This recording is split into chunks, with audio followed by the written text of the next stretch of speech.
नमस्कार। वक्त का पहिया कितनी तेजी से घूमता है, कैसे वक्त इतनी जल्दी बीत जाता है, कई बार आप सोचें तो यकीन नहीं आता। लेकिन जब आप इतिहास के पन्नों को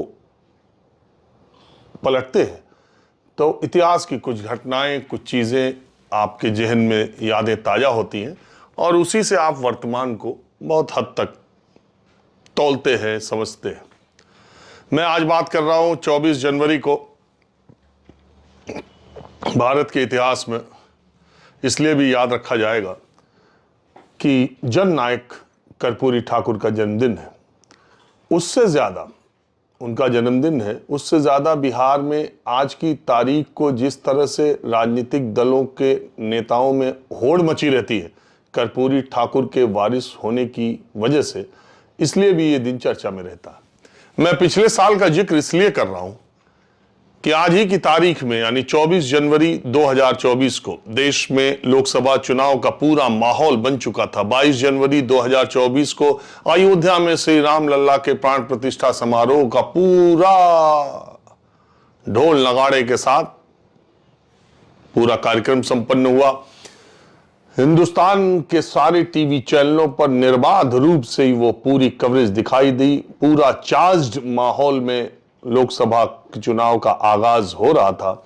दूसरी तरफ इससे बहुत पहले यानी 2 महीने पहले नीतीश कुमार एनडीए से निकल के इंडिया गठबंधन में जो जाकर के तेजी से इंडिया गठबंधन बना था, और जनवरी आते आते और श्री राम लल्ला के प्राण प्रतिष्ठा समारोह होते होते भारतीय जनता पार्टी को यह अंदाजा लग गया, एनडीए को खासकर और बीजेपी को बहुत खासकर, कि अगर परिस्थितियां इसी तरह रहीं और इंडिया गठबंधन इसी तरह लोकसभा चुनाव में गया तो उसके लिए ये राम लल्ला, ये राम प्रतिष्ठा, प्राण प्रतिष्ठा सिर्फ यही काम नहीं आएगा बल्कि उसे सियासी जोड़ तोड़ भी करना होगा। ठीक 22 जनवरी के अगले दिन यानी 23 जनवरी 2024 की शाम को केंद्र सरकार ने इस बात की घोषणा की कि कर्पूरी ठाकुर को भारत रत्न दिया जाएगा।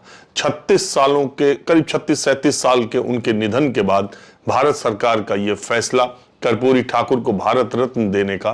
वैसे तो कर्पूरी ठाकुर जैसे शख्सियतों को भारत रत्न मिलना भारत रत्न का सम्मान है। कर्पूरी ठाकुर ऐसी शख्सियत के व्यक्ति हैं, इसमें कोई दो राय नहीं। लेकिन उनके निधन के 36 सालों के बाद और प्रधानमंत्री नरेंद्र मोदी और मोदी सरकार के आखिरी साल में 10 साल के आखिरी 4 महीनों में कर्पूरी ठाकुर को भारत रत्न मिलना बहुत सारी बातों को जोड़ता है। दूसरी बात यह है कि इन दिनों भारत की राजनीति में कोई पार्टी ऐसी नहीं है जो कि चुनाव के, और खास करके बीजेपी और सत्ता पक्ष को तो मैं कहूंगा, और भी पार्टियां हैं, इन पार्टियों में सारा जो हिसाब किताब, सम्मान करना, पुरस्कार देना, कोई नई चीजों की सब वोटों के लिहाज से जोड़ घटा के समझ बूझ के किया जाता है। आप देखिए, यह इत्तेफाक है कि जब भी चुनाव आने को होता है, पिछले कई बार से आप देख रहे होंगे, उत्तर प्रदेश के चुनाव आए थे तो कश्मीर फाइल्स फिल्म आई थी, कर्नाटक के चुनाव आए तो केरल फाइल्स फिल्म आई थी। अभी जो चुनाव दिल्ली के आए हैं उससे पहले, हालांकि ये आने थे, जून में ही आनी थी, लेकिन इमरजेंसी जो कंगना रनौत की फिल्म है वो टलते टलते टलते ऐसे समय में रिलीज हुई है जब दिल्ली के चुनाव आए। बहरहाल उसकी चर्चा बहुत ज्यादा नहीं। तो ये भी एक इत्तेफाक है कि चुनाव से पहले फिल्में रिलीज हो रही है, वो भी खास तरह की फिल्में। और अभी हरियाणा महाराष्ट्र के चुनाव के समय भी एक फिल्म रिलीज हुई। तो बहरहाल फिल्म रिलीज होती है, केंद्र सरकार के मंत्री उसको देखने जाते हैं, राज्यों के मुख्यमंत्री उसको देखने जाते हैं, फिर उसको टैक्स फ्री करते हैं। बहरहाल ये भी एक है। तो मेरा ये कहना, मैं एक वानगी बता रहा हूं कि जो चीज, हर चीज चुनाव से जोड़कर, वोटों से जोड़कर होती है। तो कर्पूरी ठाकुर ऐसी शख्सियत नहीं थे कि 10 साल में मोदी सरकार को, और खासकर इस 10 साल में ज्यादातर समय नीतीश कुमार उनके साथ रहे। नीतीश कुमार अटल जी की एनडीए सरकार में भी 6 साल उनके साथ रहे थे। नीतीश कुमार खुद 2005 से लेकर अभी 20 सालों में कुछ एक साल छोड़ दीजिए, तो वो मुख्यमंत्री रहे थे, लेकिन कर्पूरी ठाकुर को भारत रत्न देने की गंभीर पहल और बहस क्यों नहीं की गई, या उनको क्यों नहीं मिला, इस 2024 में क्यों मिला? दरअसल नीतीश कुमार के जाने के बाद बीजेपी ने यह देख लिया कि अगर इंडिया गठबंधन और नीतीश कुमार उसी पाले में रहे तो उसे लोकसभा चुनाव में घाटा हो सकता है। इस बात को ताड़ते हुए 22 जनवरी को श्री राम जन्मभूमि प्राण प्रतिष्ठा समारोह के तुरंत बाद कर्पूरी ठाकुर को भारत रत्न देने का ऐलान कर दिया गया। अब एक कहावत हमारी तरफ भोजपुरी में कही जाती है, उसको हिंदी में मैं कहता हूं। भोजपुरी में कहते हैं कि रोए के रहली अखिए खुदा गेल, यानी हमारा रोने का मन था, आंख में चोट लग गई, आंसू आ गए। तो इसी तरह से नीतीश कुमार को इंडिया गठबंधन में वो तवज्जो नहीं मिली थी जिसके लिए वो गए थे, और उनका मोह भंग हो रहा था, और नीतीश कुमार इंडिया गठबंधन से अपना रिश्ता तोड़ना चाहते थे। राहुल गांधी की पदयात्रा जो शुरू हुई थी मणिपुर से, वो बिहार की तरफ बढ़ रही थी, और इसके लिए उन्हें बिहार आने से पहले ही संबंध खत्म करने थे। और जैसे ही कर्पूरी ठाकुर को भारत रत्न देने का ऐलान किया गया, चूंकि नीतीश कुमार अपना राजनीतिक गुरु, अपने आदर्श, अपने प्रेरणा स्रोत, वैसे तो बिहार के बहुत नेता मानते हैं, लेकिन कर्पूरी ठाकुर को नीतीश जी मानते हैं, और जैसे ही उन्हें भारत रत्न का ऐलान किया, वैसे ही उन्होंने अलग जाने का फैसला किया कि कम से कम फैसला करना ही था, एक आधार मिल गया कि अब नरेंद्र मोदी जी का हम कर्ज कैसे चुकता करे। ऐसे ही चौधरी चरण सिंह को भारत रत्न देते ही जयंत चौधरी की आंखों में आंसू आ गए और वो तुरंत पाला बदल गए। तो बहरहाल कर्पूरी ठाकुर उससे चर्चा में आए, और उसके बाद मैंने पहले भी कहा कि कर्पूरी ठाकुर इस देश की सियासत की ऐसी शख्सियत है जिन्हें भारत रत्न मिलने से भारत रत्न ही सम्मानित हुआ है। अब चूंकि कर्पूरी ठाकुर की चर्चा इतनी ज्यादा हुई, तो मैंने सोचा आज उनका जन्मदिन है, और ऐसे राजनेताओं, मैंने पहले भी कहा कि ऐसे राजनेताओं की शख्सियत के बारे में, उनकी पुण्यतिथि या जन्मतिथि के मौके पर मैं कुछ किस्से कहानियां सोचता हूं कि आज के युवाओं को, आपको अच्छी लगे। 2-4-10 मिनट मेरे साथ रहिए, मैं कर्पूरी ठाकुर के 5-6 किस्से आपको सुनाता हूं, आपको अच्छा लगेगा कि इसी देश में और खासकर बिहार में एक नेता ऐसा भी था जो 2% आबादी नाई हज्जाम की होती है, उस बिरादरी से आने के बावजूद गरीबों का ऐसा मसीहा, अपने सिद्धांतों और उसूलों पर ऐसा चलने वाला नेता, जो 1952 के चुनाव में पहली बार जीत दर्ज करता है, उसके बाद कभी चुनाव नहीं हारते। वो न जाने कितनी बार विधायक और विधानसभा में विपक्ष के नेता और उप मुख्यमंत्री और 2 बार बिहार के मुख्यमंत्री रहे, लेकिन उनके निधन के बाद उनके पास भी कोई सरकारी बंगला, कोई अपना बंगला, कोई अपनी गाड़ी, कोई मकान नहीं था। इतने पदों पर रहने के बाद भी कर्पूरी ठाकुर जी का अपना कुछ भी न था। सादगी और ईमानदारी की मिसाल अगर किसी व्यक्ति में देखना हो तो आप कर्पूरी ठाकुर का चेहरा देख लीजिए। आपको देश में ऐसे बिरले लोग मिलेंगे जो कर्पूरी ठाकुर जैसी शख्सियत के हों। मैंने बताया कि वो, अच्छा, उनकी विरासत, सियासी विरासत को लेने की होड़ क्यों मची हुई है? जैसा मैंने कहा कि 2% हज्जाम नाई बिरादरी के से आने वाले कर्पूरी ठाकुर, आज की तारीख में यह असंभव बात है कि आज भले कहा जाता है दुनिया 21वीं शताब्दी में चली गई, लेकिन आज सारी सियासत धर्म और जाति के इर्द गिर्द घूमती है, और 2% का व्यक्ति, 2% आबादी वाला व्यक्ति अब किसी देश का मुख्यमंत्री बन जाए, बड़ी मुश्किल बात है।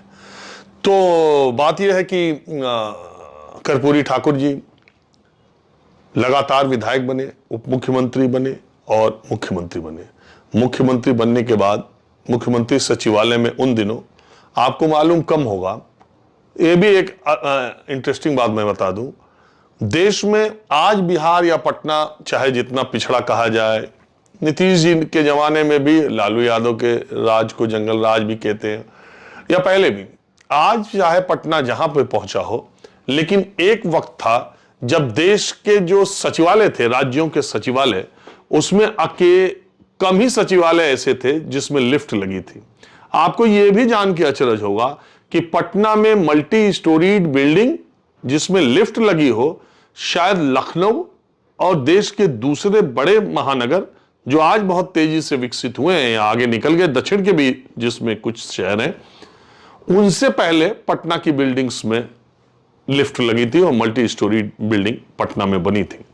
बहर तो राज्य का सचिवालय जो था सामंती व्यवस्था के तहत, वहां चतुर्थ श्रेणी कर्मचारी यानी पियोन यानी चपरासी, उनको लिफ्ट में चढ़ने की इजाजत नहीं थी। मुख्यमंत्री बनने के बाद यह फैसला कर्पूरी ठाकुर ने किया। आपको सोचने में लिफ्ट में घुसना ना घुसना, चपरासी को घुसने नहीं दिया जा रहा है, उसको खोल दिया, यह आपको आज सोचने में शायद बहुत साधारण लगे, लेकिन उन दिनों बहुत विभेदकारी था। लेकिन जब वो फैसला हुआ और कैबिनेट मिनिस्टर और आईएएस अफसरों के साथ चपरासी भी लिफ्ट में जाने लगे, तो सामाजिक समानता का उनमें जो बोध हुआ वो वही जानते। बहरहाल आज की तारीख में कर्पूरी ठाकुर का नाम लेने वाले नेताओं को किसी को यह अधिकार नहीं है कि उनका नाम ले सके, क्योंकि अपनी जायज सुरेंद्र किशोर जी, जो बिहार के बहुत ही सम्मानित पत्रकार हैं, मेरी उनसे एक बार मुलाकात भी हुई है, उन्होंने संस्मरण लिखे भी हैं, सुनाए भी हैं। वो कहते भी हैं, वो भी कहते हैं, और मैं इस बात से सहमत हूं कि जो नेता अपनी जायज कमाई पर अपनी जिंदगी गुजारता और बसारता है, सिर्फ वही नेता कर्पूरी ठाकुर की बात कर सकता है, अन्यथा और किसी को ये नैतिक बल नहीं। क्योंकि कर्पूरी ठाकुर जी, 2-3 किस्से मैं आपको बताता हूं। सुरेंद्र किशोर जी की ही बात है। वो समाजवादी आंदोलन से प्रभावित होकर कर्पूरी ठाकुर जी के साथ उनके निजी सचिव के तौर पर काम कर रहे थे। 1.5-2 साल उनके साथ वो 24 घंटे तक रहे थे। कर्पूरी ठाकुर अक्सर पटना से 15-20 दिन के लिए बाहर जाया करते थे। एक बार जब वो बाहर जा रहे थे तो सुरेंद्र किशोर जी से कर्पूरी ठाकुर की पत्नी ने कहा कि यहाँ पर इतने लोग आते जाते हैं और ये हमेशा बाहर रहते हैं, इनसे कह दीजिए कि 15-20 दिन का राशन एक बार में रख दे, ताकि आने वाले लोगों को खाना पिलाने खिलाने में दिक्कत न हो। यह बात सुरेंद्र किशोर जी ने जाकर कर्पूरी ठाकुर जी से कही, तो उन्होंने कहा, अपने गांव का नाम लेके, पितौझिया, अब उसको कर्पूरी ठाकुर ग्राम बोलते हैं, उन्होंने कहा अपनी पत्नी और बच्चों को, सुरेंद्र किशोर से कहा कि उनसे कहिए कि वो गांव चले जाएं, 15-20 दिन का राशन एक बार में मैं नहीं खरीद सकता। एक वाक्य और सुरेंद्र किशोर जी बताते हैं कि तब वो प्रतिपक्ष के नेता थे। उन्होंने अपने हाथ से एक कागज निकाला, सुरेंद्र किशोर जी से कहा कि ये ले जाके लेखा शाखा में दे दीजिए। तो वो 600 रुपए का बिल था। जब लेखा शाखा में क्लर्क के पास सुरेंद्र किशोर जी कर्पूरी ठाकुर जी का, तब के जमाने में लीडर ऑफ अपोजिशन विधानसभा को वो सुविधाएं भी नहीं थी, वो कैबिनेट रैंक भी नहीं थी, वो उस तरह की सुविधाएं नहीं थी। एक टाइपिस्ट मिलता था, 15 रुपए जो विधानसभा की समितियां होती थी उसकी बैठक के मिलते थे, ज्यादा से ज्यादा 4 समितियां होती थी, 60 रुपए वो, इसी तरह का 300 रुपए तनख्वाह, तो 600 रुपए का बिल था। जब सुरेंद्र किशोर जी कहते हैं कि जब वो लेकर के उस क्लर्क के पास गए, उन्होंने उसको दिया, तो क्लर्क उनको ऊपर से नीचे तक देख रहा है और कह रहा है कि यार तुम लोग किस टाइप के आदमी हो, तुम्हारे पास बुद्धि है कि नहीं है, तुम ये बिल लेके यहां पर चले आए यार, नेता विधानसभा का 600 रुपए का बिल, कैसे खर्चा चलेगा उनका, इतने लोग उनके यहाँ आते जाते हैं, जाओ इसको 1300 रुपए का करके ले आओ। सुरेंद्र किशोर जी वो बिल लेकर के चले गए। उन्होंने कर्पूरी ठाकुर से कहा कि वो कह रहा है 600 रुपए बहुत कम है, 1300 रुपए का बिल बना के दीजिए। कर्पूरी ठाकुर ने वो कागज लेकर अपने दराज में रख दिया और कहा कि ये लोग सिर्फ स्टेट को, राज्य को लूटने आए हैं, जनता को लूटने आए हैं, हमें बिल नहीं चाहिए। और उन्होंने फिर बिल क्लेम किया या नहीं किया, इस बारे में सुरेंद्र सिंह किशोर को नहीं पता, लेकिन वो कहते हैं कि वो बिल उन्होंने वापस ले लिया। एक इंटरेस्टिंग किस्सा यह है कि वही क्लर्क लेखा शाखा विभाग का बाद के भ्रष्टतम मुख्यमंत्रियों में से एक बिहार के, उन्होंने उसको अपना निजी सचिव बना दिया। भ्रष्टाचार का जो दायरा है वो कैसे फैलता है और एक भ्रष्टाचारी दूसरे भ्रष्टाचारी को भीड़ में कैसे पहचानता है, यह भी इसका एक नायाब नमूना है। बहरहाल कर्पूरी ठाकुर जब वो शिक्षा मंत्री का कार्यभार था, उन्होंने बिहार में अंग्रेजी की अनिवार्यता खत्म कर दी और इसके लिए उनकी आलोचना भी हुई। उन्होंने अनिवार्यता खत्म कर दी स्कूलों में। उन दिनों इंग्लिश में फेल और मैट्रिक में पास होने वाले लोगों को बिहार में कहा, भाई कर्पूरी ठाकुर डिवीजन पास हो क्या? तो ये प्रचलन में चलने लगा था। कर्पूरी ठाकुर ने सरकारी नौकरियों में आरक्षण के लिए उस कमीशन, देखिए उसका नाम मैं भूल रहा हूं, उस कमीशन की रिपोर्ट को लागू किया। कर्पूरी ठाकुर ने उनके एक बार बहनोई मुख्यमंत्री रहते हुए किसी काम के लिए आ गए और उन्होंने कहा नौकरी लगाने या कहीं कुछ के लिए, कर्पूरी ठाकुर ने उन्हें अपनी जेब से निकाल के 50 रुपए दिए और उन्होंने कहा कि पटना के मार्केट से जाके उस्तूरा खरीद लीजिए, अपना खानदानी धंधा शुरू कीजिए और आपको पैसे की कमी नहीं रहेगी। इसी तरह से बहुत सारे किस्से हैं। देवीलाल का एक आदमी पटना में आया था, देवीलाल ने कहा कि 5-10 हजार रुपए अगर कर्पूरी ठाकुर जी को लगे तो तुम उनको दे देना, ये मेरा व्यक्तिगत कर्जा है, आप आना मुझसे ले लेना। वो लौट के आया, उसने कहा कर्पूरी ठाकुर ने तो एक पैसा कभी मांगा ही नहीं। कर्पूरी ठाकुर इस बात का ख्याल रखते थे और उनके पिता, उनके पुत्र जो है, उनको राज्यसभा भेजा नीतीश कुमार जी ने। वो एक संस्मरण बताते हैं कि उन्होंने चिट्ठी में सिर्फ 3 ही बात लिखते थे कि मेरे पद पर पहुंचने के बाद लोग तुम्हें लोभ, लालच और पैसा देंगे, ऐसा कभी लेना नहीं तो मेरी इज्जत में बट्टा लग जाएगा और मैं जिस तरीके से रहा हूं मेरे लिए बहुत दिक्कत आ जाएगी। तो कर्पूरी ठाकुर ईमानदारी और सादगी, साथ ही साथ मैं आपको इंटरेस्टिंग बात बताऊं, एक मामले में नीतीश कुमार कर्पूरी ठाकुर को फॉलो करते हैं। वो ये, कर्पूरी ठाकुर गठबंधन करने में, सरकार को बनाने में, गठबंधन तोड़ने में, कोई उनको कांग्रेस की पेचीदगियां भी पता थी और समाजवादियों की महत्वाकांक्षा भी पता थी, इसलिए वो ये चाल पैतरे सियासत के खूब समझते थे। आज के दौर में नीतीश कुमार को पलटू राम भले कहा जाए, लेकिन कर्पूरी ठाकुर भी अपने जमाने में गठबंधन को तोड़ने, साथी पकड़ने, इस सब में भी, खैर ये राजनीति की अपनी एक कला है, लेकिन उनकी इंटीग्रिटी, उनकी डिग्निटी, उनकी ईमानदारी, उनकी सादगी और अपने सिद्धांतों पर चले और अडिग रहने की जो कथा है, उसमें मैं कितनी देर तक आपको संस्मरण सुनाऊं, मैंने आपको 2-4-6 सुना दिए तो वो कम पड़ेंगे। बहरहाल आज बस इतना ही। कर्पूरी ठाकुर को हमारी तरफ से बहुत बहुत सच्ची श्रद्धांजलि। और मेरा ये कहना है, मैं इस प्लेटफॉर्म पर तमाम वो राजनीतिक घुड़ा भाग वाली खबरें, मैं वो उससे बचता हूं। मेरी कोशिश होती है कि नई जानकारी, नए चीजों के साथ आपके सामने हाजिर हूं। अगर आपको ऐसे वीडियो ठीक लगते हैं और आप सुनना चाहते हैं तो आप कमेंट बॉक्स में बताइएगा। मैं कोशिश करूंगा कि आने वाले जितने दिनों में अलग अलग फील्ड में, पढ़ाई लिखाई, खेल कूद, पत्रकारिता, सियासत, फिल्मी दुनिया, क्योंकि मैं करीब करीब बहुत ज़्यादा लोगों को फॉलो भी करता हूं, तो मैं वैसी कहानियां लेकर हाजिर होता रहूंगा अगर आपकी दिलचस्पी हो। बहरहाल अभी बस इतना ही। नमस्कार।